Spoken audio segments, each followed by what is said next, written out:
Development brings a lot of great opportunities to our community: an expanding tax base, better jobs, which leads to better city services and even better schools. But it also means we must deal with the challenges that can sometimes come as a result of new businesses and residents coming into the city. We all want development, but we want development done the right way.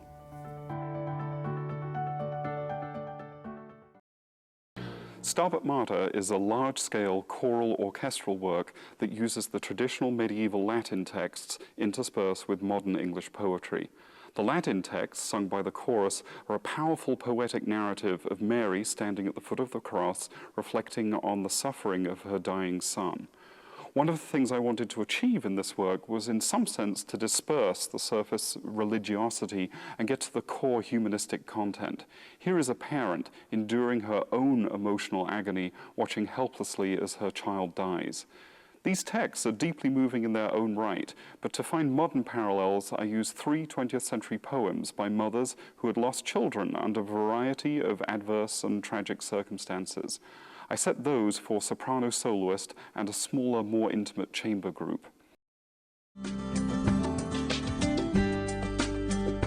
Well, I look back at that journey from what it used to be, the High Museum Richard Meyer building, to the Renzo Piano and Richard Meyer High Museum of today. I would say that it's a sense of great pride that I look at that expansion, because it has brought to our table capabilities that we never dreamed of. And I think we really did answer the call of the 100 plus names that are on those granite slabs out there in front. We did answer their call. We did achieve greatness. We do have a major art focus for Atlanta that the world now recognizes.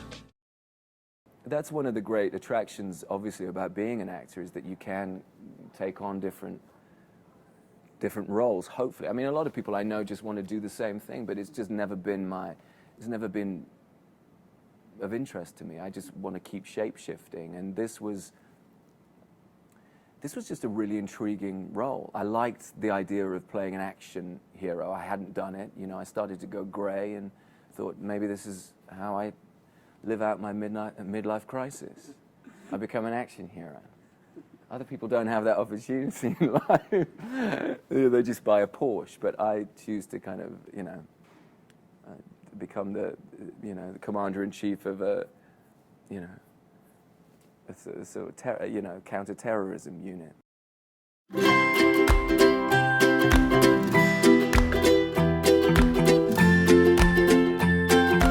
A person's experience and the emotions they feel when participating in our event often determine how engaged they become with our organization.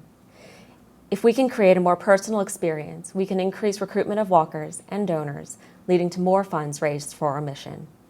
In this section, we'll discuss some of the key ways we are using online fundraising to create that personal and emotional connection. Today, we will share our online fundraising areas of focus for 2014. You'll hear about proven strategies we need to remain focused on, as well as some new strategies that will further engage participants once they're registered. From the moment our participants register, we want to pull them in and engage them with the American Heart Association, ultimately leading to more funds raised. In a few moments, you'll hear about the powerful new ways we're reaching out to our participants in a more personal way than ever before. When television started to really become popular and the movies had to respond with something, one of the responses was to widen the screen, Cinerama. And Fox, Spiros Skouros, president of Fox at the time, decided to patent an old anamorphic squeeze process that had been developed in 1926 by a French scientist, Dr. Criterion. So they got the rights to that, and what it did was it took a regular picture and squeezed it twice, and then in projection squeezed it back out, and it ended up with a format aspect ratio of about 2:4:1. Fox became so convinced that it was the way to release all their films that they mandated that so many films would be made that way. But there were technical problems with the CinemaScope lenses at the time. It was a dual lens system. There was the regular lens that was traditional, which was a spherical lens. And then there was another attachment, which was the Jean Criterion attachment, which went in front of it and provided the squeeze. And both of those lenses had to be focused separately. It's called a hypergonal system.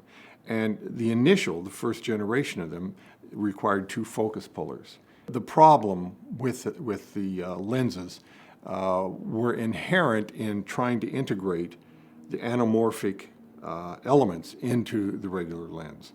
And what happens is as a character moves closer to the screen, gets larger in the screen, the anamorphic squeeze becomes diminished. It's less effective. So they're less squeezed, so that when it's then unsqueezed in projection, the face starts to get wider in order to maintain the aspect ratio. And that's called the anamorphic mumps.